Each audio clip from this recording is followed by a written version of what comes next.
So here are the answers to this test.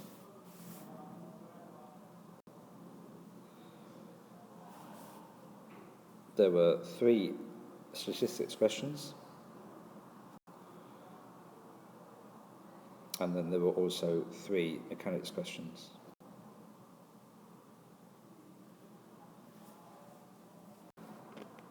So question 1 asked what is measured by the product moment correlation coefficient. It's an association between the 2 variables, which in this case were labelled E and F. Now in part B it asks whether this linear regression model is suitable for 60 miles per gallon. 60 miles per gallon was outside the range of values of fuel consumption shown on the diagram. It only went up to 55. And so the answer is that it requires extrapolation and may be unreliable. Interpolation is looking at the data within the range stated, but extrapolation, extra is outside the range, so extrapolation is not always very reliable. Now the explanatory variable, which is what you were asked to identify in part C, is the independent variable. So in this example, given that you have a particular fuel consumption, what are the carbon dioxide emissions? So the fuel consumption starts off the whole process, and from that you can identify the dependent variable, which in this case is the carbon dioxide emissions. So explanatory is what starts it off, and the dependent variable is the end result. Then part D asks for the definition of a hypothesis test. So it's a statistical test that's used to determine whether there's enough evidence in a sample of data to infer that a certain condition is true for the entire population. So the key thing is we're using a sample of data to infer what happens in the entire population. In part E, we've got a hypothesis test. So we're looking at the product moment correlation coefficient. The null hypothesis is that it's 0. The alternative hypothesis is that it's less than 0, negative. We can look up the critical value, and since 0.803 is less than 0.3665, we can reject H0. 0.803 was given in the question, and 0.3665 was from the tables.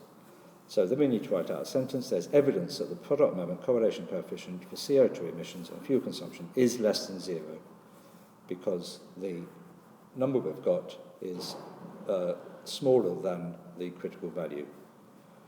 With negative values, we're looking at it to be smaller. If these were positive, we'd be looking at this to be greater than to reject H0. So in case that's not clear, if we have positive values like this, we would reject H0 only if the number we were given was greater than it. But because it's negative, it's got to be less than. Do make sure you understand that before moving on. Now for question 2, I drew out the table and then I put in the totals here. That made things a bit easier. So the probability that a team won a gold medal, there were 50 gold medals won out of 125 medals altogether, so that's 50 over 125. Then we want the probability of A and S, and then the complement that not that. So what we need to look at is this number here, that's A and S, so that's 17 out of 125. So the complement of that, not that, that's everyone else, that's 108 out of 125. Now in part C, we want to find out whether S and A are statistically independent. The rule is the probability of S times the probability of A is that the probability of S and A. So work out S, work out A, times them together, work out A and S, and see if they're equal. They're not equal. They're not equal, so they're not statistically independent. Then in part D, we need to find out whether B and C are mutually exclusive. The rule is is B or C equal to B plus C? Is probability of B or C equal to probability of B plus probability of C? If they are, they're mutually exclusive. So work out B or C. That's that one, that one, that one, that one. And then probability of B is here, probability of C is here. Add them together, they're not equal, so they're not mutually exclusive.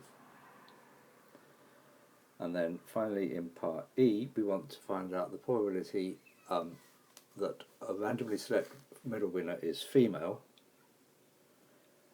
So female and gold is 0.3 times 50 over 125, 30% of the gold winners were female, 60% of the silver winners, 40% of the bronze winners.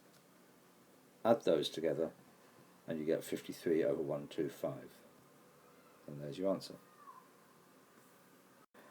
In question 3, part A, we need to sketch a diagram to show the distribution of heights represented by the information in the question. So 20%, that's 0.2, are over 180, and 5%, 0.05, are shorter than 170. We don't know what mu is, but we don't know what sigma is. So that's the answer to part A. Now in part B, to find mu and sigma, we need to use the standardized distribution. So we need to sketch the z function where it's got a mean of 0 and a standard deviation of 1. The same probabilities here, 0.2 and 0.05. Don't know what that is, but I can look these up from tables. Z1 is minus 1.6449, Z2 is 0.8416. So look these up from the tables on your calculator using the inverse normal function with mean 0 and standard deviation 1. So now we know what Z1 and Z2 are, we can use this equation which connects Z and X. So Z is minus 1.6449 in the first part. X is 170, it's just up there, and we don't know what mu and sigma are. And then the same equation here, substitute for Z, that's 0.8416, that's at 180, so X is 180, X is 180, we don't know what that is. Rearrange those equations, solve the equations, and you get mu and sigma. And then in part C, the probability that 3 men are taller than 175, well, one man being taller than 175 is 0.65606, we can get that from the calculator function. So 3 men is, the probability of 3 men taller is that number cubed, which is 0.282. Now here's question 4. Part A is draw the diagram. So here's the diagram. We've got a normal reaction, I've called that R. We've got friction acting up the slope because the object is about to slide down the slope, so that force there is friction, and then there's the weight 3g. So just that diagram, even without the resolved parts, just the diagram showing the 3 forces but staying what they are, that gets you the 3 marks in part A. Then in part B we can resolve perpendicular to the slope. So R equals, let's get this right, so R equals 3g cos theta, so those two forces are equal. Parallel to the slope, F is 3g sine theta, and the friction force, F equals mu R, is this. Putting these little commentary bits in here is essential. So solving those 3 equations, we've got F is 3g sine theta, we've got mu is mu, and we've got R is 3g cos theta. The 3g's cancel out, sine over cos is tan, so mu is tan theta. And then in part C, we know what mu is and we know what theta is. That shouldn't say tan theta is 30, it should say theta is 30. Let's just make that clear. There we go, theta is 30. So we can then substitute those values in. F is 3g tan theta, R is 3g cos theta. The object will slip if 3g sine theta is greater than F. So if the force going down is greater than the frictional force, then the object will slip. So it slips if 3g in sine 30 is greater than f. Substitute in the values that we know, and it will slip if tan 30 is greater than 0.3. And tan 30 is greater than 0.3, so the object slips. And then part D, as theta approaches 90, state whether an object of mass would remain in equilibrium. It wouldn't, because the normal reaction would approach 0. And if the normal reaction approached 0, then there'd be no frictional force, in which case the object would slip. For question 5, we've got an expression for acceleration. So integrate to get the expression for velocity. When t equals 0, v equals 0, so that means that c is 0. So we get this expression for velocity. For part B, we need to find out when the speed is 40 kilometers per hour. So let's solve that equation. That's velocity. When is it equal to 40? It's at 2/3 and 1/3. Now, when t is 0, v is 0.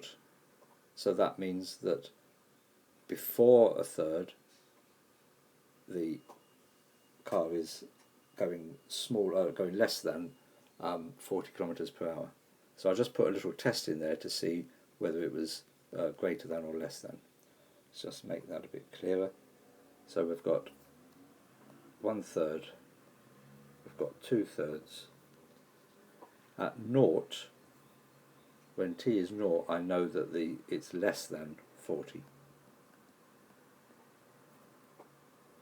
So this little test allows me to say, well, here it must be greater than 40, and here it's less than 40. You might find it easier to, if we're trying to find out when 180t minus 180t squared is greater than 40, you might find it easier to sketch the graph, which is what I've done there. So anyway, between 1/3 and 2/3 is greater than 40. Part C, the average speed is the total distance divided by the total time. So let's get an expression for the displacement, which is what we've got here. Do that by integrating the velocity expression. When t is 0, x is 0, so c1 is 0. So there's the expression. When t equals 1, x is 30, so the total distance is 30, and the total time in this case was 1, so the average speed, that should say average speed, shouldn't it? So the average speed is 30 over 1, which is 30 kilometers per hour. Okay.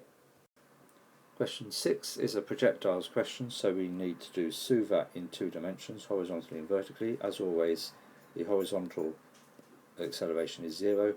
They tell you that to take g is 10, so the vertical acceleration is minus 10. So for in part A, let's use s equals ut plus half at squared, so I get x is t cos theta. Do that vertically, I get y is t sine theta minus 5t squared. So that's the answer to part A. In part B, we want to find the horizontal distance travelled. Well, the horizontal distance is going to be when y is 0. So it does that. So that distance, which is what we're after, at that point y is 0. So if I put y equals 0, this expression equals 0. T is a factor, so t is 0, obviously. We know when t is 0, it's there. That's not very interesting. Or t is a fifth sine theta. So that means x is t, that's a fifth sine theta, times cos theta. And they want it in this format, so let's double the numerator, double the denominator, to get 2 sine theta cos theta. 2 sine theta cos theta is sine 2 theta, and it's over 10. Now, when does the maximum value of the horizontal distance of x occur? Well, it's when dx by d theta is 0. So when dx by d theta is 0, we need to differentiate that expression. This expression. So we need to differentiate that expression. Sine 2 theta becomes 2 cos 2 theta. 2 over 10 is a fifth. Solve that equation. Theta is less than 90, so theta must be 45 degrees. And in part D, lots of answers you could have, but we've ignored air resistance. And that's it.